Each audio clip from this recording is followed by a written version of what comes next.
HL complex नासी, रक्षा मंत्रालय, राज्य सरकार, आर्म फोर्सेस के सभी ऑफिशियल्स, हमारे एचएल के सभी कर्मी, इंडस्ट्री पार्टनर्स, एकेडमिशियंस, मीडिया के मेरे मित्रों, देवियों व सज्जनों, नासिक के एचएल के कैंपस में पहली बार मुझे आने का अवसर प्राप्त हुआ है।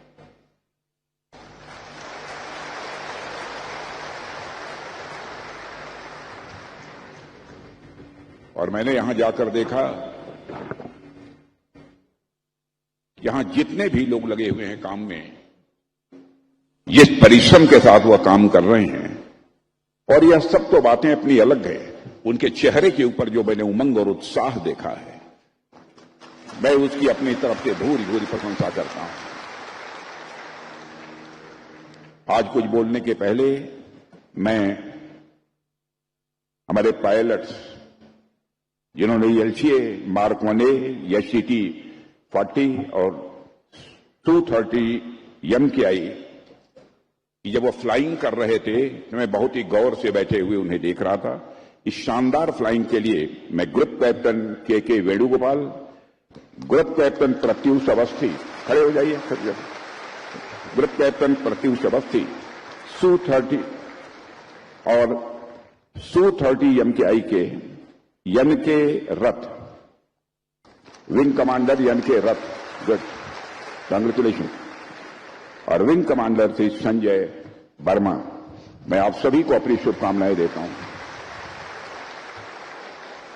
और आपने देखा कि कार्यक्रम प्रारंभ होने के पहले जब श्री प्रभु राम का भजन हो रहा था, श्रेया जोशी ने बहुत ही अच्छी तरह यह भजन प्रस्तुत किया है।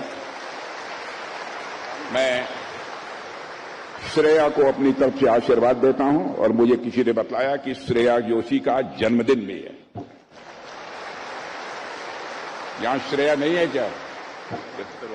वहां पर कहां है? ओ, वहां बैठे।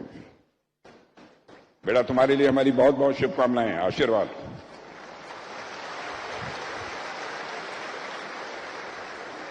मेरे साथियों, आज हिंदुस्तान एरोनॉटिक्स लिमिटेड द्वारा निर्मित light combat aircraft mark 1A तेजस की 3rd प्रोडक्शन लाइन का उद्घाटन हो रहा है। इसके साथ ही एचटीटी 40 एयरक्राफ्ट की 2nd प्रोडक्शन लाइन का भी उद्घाटन हुआ है। इन दोनों प्रोजेक्ट्स को देश को समर्पित करते हुए मैं कहना चाहूंगा, मुझे बेहद खुशी हुई है। मैं एचएल को और इस प्रोजेक्ट से जुड़े हुए हर व्यक्ति को मैं हृदय से बधाई देता हूं। और मुझे इस बात की खुशी है कि इस अवसर पर मुझे नासिक की इस पवित्र भूमि पर आने का एक अवसर प्राप्त हुआ है। नासिक का जहां तक प्रश्न है, नासिक की धरती अपने आप में बहुत ही हिस्टोरिकल है, ऐतिहासिक है। नासिक के त्र्यंबकेश्वर में भगवान शिव का विराजते हैं, जहां भगवान शिव त्रयंबक के रूप में हमें यह सिखाते हैं कि सृष्टि की रचना, पालन और संहार तीनों एक ही दिव्य चेतना से उत्पन्न होते हैं। यही कारण है कि यहां आकर ऐसा लगता है जैसे मैं किसी दिव्य भूमि पर आ गया। हालांकि साथियों, नासिक की यह भूमि केवल आस्था की नहीं है, श्रद्धा की ही नहीं है, बल्कि सेल्फ रिलायंट और कैपेबिलिटी का भी यह प्रतीक बन चुकी है।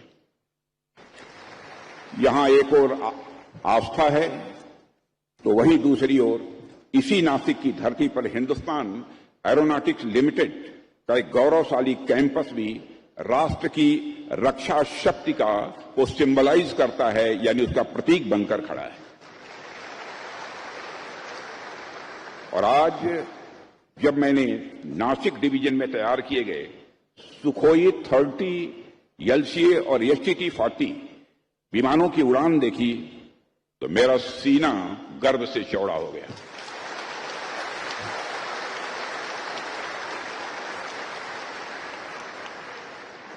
उनकी उड़ान रक्षा क्षेत्र में भारत की, मैं मानता हूं, मैं इस रूप में देख रहा था, यह भारत की आत्मनिर्भरता की उड़ान है।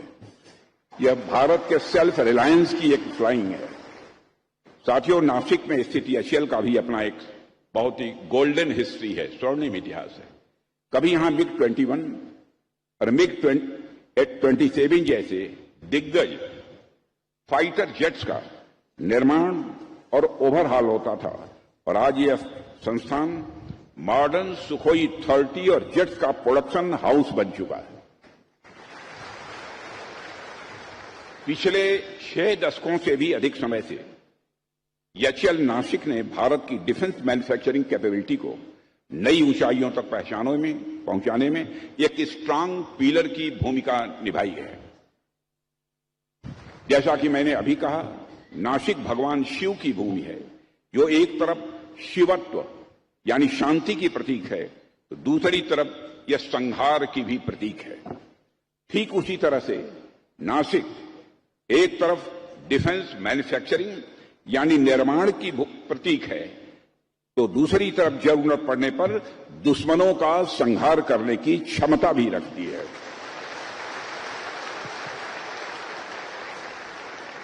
तो एक तरह से नासिक में भी, इस कैंपस में भगवान शिव की भावना दिखाई देती है। साथियों, ये कैंपस मैं मानता हूं कि एक महज केवल एक इमारत या किसी प्रोजेक्ट तक ही सीमित नहीं है, बल्कि रक्षा क्षेत्र में भारत की आत्मनिर्भरता को भी सिंबलाइज करता है, उसका प्रतीक है। जब मैं आत्मनिर्भरता की बात कर रहा हूं तो मेरे जेहन में वह पूरी यात्रा भी चल रही है जिसकी शुरुआत हमने 2014 से की है, और आप सबने तो डिफेंस सेक्टर में भारत की बदलती भूमिका को साफ साफ अपनी नंगी आंखों से देखा है। एक समय था जब देश में रक्षा की जरूरतों को पूरा करने के लिए अन्य देशों पर हमारा देश निर्भर था, और लगभग 65 to 70% डिफेंस इक्विपमेंट इंपोर्ट किए जाते थे। लेकिन आज स्थिति बदल चुकी है। अब भारत 65% मैन्युफैक्चरिंग अपनी ही धरती पर कर रहा है, और बहुत जल्द ही हम अपनी डोमेस्टिक मैन्युफैक्चरिंग को 100% तक ले जाना चाहते हैं। यह हमारा संकल्प है। साथियों, डिफेंस सेक्टर में आत्मनिर्भरता की सोच कोई आज की नहीं है। 10 साल पहले से ही हमारे प्रधानमंत्री श्री नरेंद्र मोदी के नेतृत्व में हमारी सरकार ने यह स्पष्ट रूप से समझ लिया था कि बिना आत्मनिर्भर हुए हम कभी भी वास्तविक रूप में सुरक्षित नहीं हो सकते हैं। हालांकि उस समय हमारे पास चैलेंजेस बहुत थे, इसमें कहीं दो मत नहीं है। हमारी सबसे बड़ी समस्या यह थी कि हमारा डिफेंस प्रिपेयर्डनेस बहुत लिमिटेड था, और हम इंपॉर्टेंट मिलिट्री हार्डवेयर के लिए लगभग पूरी तरह इंपोर्ट्स पर निर्भर हुआ करते थे। हमारे डिफेंस प्रोडक्शन सिस्टम में प्राइवेट इंडस्ट्रियल सेक्टर की भी कोई खास भागीदारी नहीं थी। सब कुछ केवल पब्लिक सेक्टर PSUs तक सीमित था। इसके अलावा डिफेंस प्लानिंग, एडवांस टेक्नोलॉजी और इनोवेशन पर भी पर्याप्त फोकस जितना होना चाहिए वो नहीं था। यही कारण था कि क्रिटिकल इक्विपमेंट और कटिंग एज सिस्टम्स के लिए हमें बाहरी देशों की ओर नजर उठाकर देखना पड़ता था, जिससे न केवल कास्ट बढ़ती थी बल्कि स्ट्रेटेजिक वल्नरेबिलिटी भी पैदा होती थी। जाहिर सी बात है कि ऐसी स्थिति में लंबे समय तक सस्टेनेबल नहीं रह सकती थी, और इसी चुनौती ने हमें सोच और नए रिफॉर्म की दिशा में आगे बढ़ने के लिए प्रेरित किया था। साथियों, उसी दिशा में आगे बढ़ते हुए हमने न सिर्फ इंपोर्ट डिपेंडेंस को घटाया है, बल्कि इंडिजनाइजेशन की कमिटमेंट को मजबूती भी दी है। यदि मैं आंकड़ों की बात करूं तो 2014-15 में यहां हमारा डिफेंस प्रोडक्शन अप्रॉक्सीमेटली 46,429 करोड़ हुआ करता था, वहीं आज 2024-25 में बढ़कर अप्रॉक्सीमेटली 1,50,000 करोड़ तक पहुंच गया। और यह सब भारत के अंदर जो करिश्मा हुआ है, उसमें मेजर कंट्रीब्यूशन यदि किसी का है तो आप जैसे लोगों का है। मेजर कंट्रीब्यूशन यदि किसी का है तो आप जैसे लोगों का है। यह केवल फैक्ट्स नहीं है, बल्कि मैं मानता हूं कि हमारे देश की यह आत्मनिर्भरता, सेल्फ रिलायंस की एक उड़ान है। इसी तरह हमारा डिफेंस एक्सपोर्ट, जो कभी अप्रॉक्सीमेटली 1000 करोड़ से भी कम हुआ करता था, आज वह रिकॉर्ड 25,000 करोड़ को क्रॉस कर चुका है। और मैं एज ए डिफेंस मिनिस्टर आपको विश्वास दिलाता हूं, जिस तरीके से डिफेंस मिनिस्ट्री में हमारी टीम जिस जील के साथ और जिस मिशन के साथ काम कर रही है, 2029 आते आते हम इस फिगर को ले जाना चाहते हैं 3 लाख करोड़ रुपए तक का। और डिफेंस एक्सपोर्ट जो इस समय मैक्सिमम 25,000 करोड़ है, उसको हम ले जाना चाहते हैं 50,000 करोड़ तक। साथियों, पिछले 10 वर्षों में जिस रफ्तार से भारत ने डिफेंस और टेक्नोलॉजी के क्षेत्र में आत्मनिर्भरता हासिल की है, वह वाकई में अद्भुत है, अनइमेजिनेबल है। मैं ऑस्ट्रेलिया गया था, वहां के defence minister, deputy prime minister, वहां के प्राइम मिनिस्टर, सारे लोगों से हमारी बातचीत हुई। भारत के बारे में, भारत के डिफेंस के बारे में जो वह चर्चा उन्होंने की, मैं मित्रों यही कहना चाहता हूं, भारत का रक्षा मंत्री होने के नाते मेरा भी सीना चौड़ा हुआ है।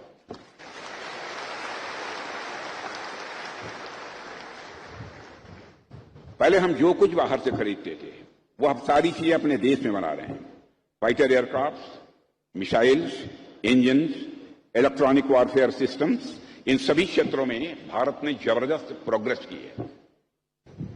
मैं अक्सर कहता हूं कि जब हम हाई डिफेंस टेक्नोलॉजी की बात करते हैं, तो यह सिर्फ मशीनों या हथियारों की बात नहीं होती है। यह हमारी सोच, यह हमारी क्षमता और हमारे आत्मविश्वास की एक नई कहानी होती है। साथियों, आपने देखा होगा कि भारत में स्पेस टेक्नोलॉजी और इंडिजिनस डिफेंस मैन्युफैक्चरिंग के क्षेत्र में भी बड़ी सफलता हासिल की है। यह सफलता आपने हासिल की है, आप जैसे लोगों ने हासिल की है। आज हम स्पेस में भी अपनी जगह मजबूत कर चुके हैं। आज हमारी एरोस्पेस इंडस्ट्री भी रैपिड ग्रोथ शो कर रही है। हमने मेक इन इंडिया के अंतर्गत लोकल मैन्युफैक्चरिंग को इनकरेज करने और एरोस्पेस इक्विपमेंट के प्रोडक्शन जैसे इनिशिएटिव्स भी उठाए हैं। साथियों, आज के समय में युद्ध के तौर तरीके जितनी तेजी से बदल रहे हैं, आप सब उससे अच्छी तरह वाकिफ हैं। आज artificial intelligence, cyber warfare, drone systems और नेक्स्ट जनरेशन एयरक्राफ्ट जैसी चीजें भविष्य की एक दिशा तय कर रही है। अब युद्ध सिर्फ जमीन या आसमान में नहीं, बल्कि अनेक फ्रंटियर्स पर भी लड़े जा रहे हैं। भारत को इस नई रेस में हमेशा आगे रहना है, हम कभी पीछे नहीं रहना चाहते। और मुझे लगता है भारत जितनी तेजी के साथ आगे बढ़ रहा है और इंटरनेशनल कम्युनिटी में भारत के बारे में जो एक परसेप्शनल चेंज आया है, लोगों की सोच में बदलाव आया है। आप जाइए दुनिया के दूसरे देशों में, बहनों भाइयों, भारत के बारे में जो उनकी धारणा बनी है, उसको उनके मुंह के द्वारा, उनके मुख के द्वारा सुनकर स्वाभाविक रूप से अपना भी सीना चौड़ा होता है।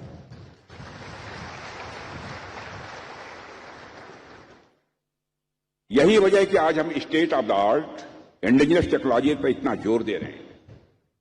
और मुझे यह देखकर बेहद खुशी हो रही है कि हिंदुस्तान एरोनॉटिक्स लिमिटेड इस दिशा में भारत का एक मजबूत प्रतिनिधित्व कर रहा है।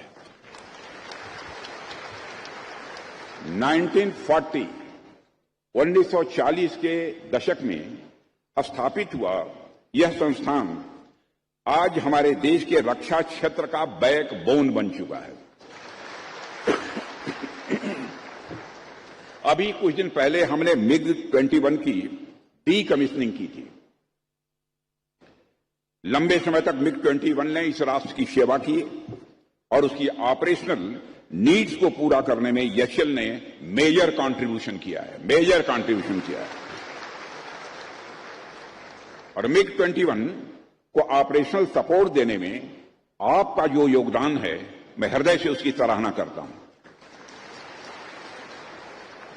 जब मैं एचएएल के परिश्रम, आप सब लोगों के मेहनत की यहां पर बात कर रहा हूं, तो मैं ऑपरेशन सिंदूर के दौरान एचएएल की जो बड़ी भूमिका रही है उस पर भी कुछ बातें आपसे मैं करना चाहूंगा।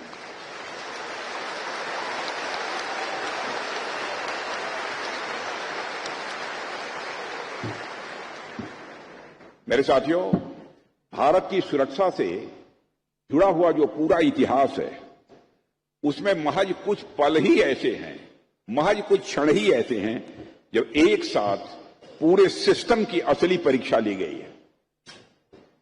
ऑपरेशन सिंदूर ऐसा ही एक मिशन था।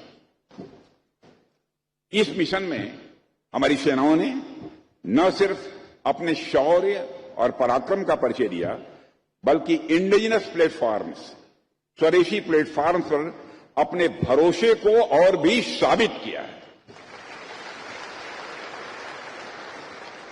इस दौरान एचएएल की टीम ने, मैं जानता हूं क्योंकि मैं तो लगातार मॉनिटरिंग कर रहा था, इस दौरान एचएएल की टीम ने 24 घंटे लगातार विभिन्न ऑपरेशनल साइट्स पर सपोर्ट दिया है।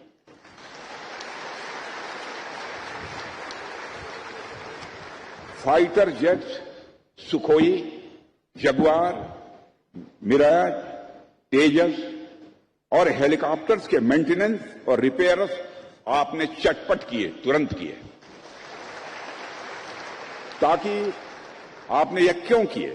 ताकि भारतीय वायुसेना की ऑपरेशनल रेडीनेस ये बनी रहे, किसी भी सूरत में ये कमजोर न होने पाए।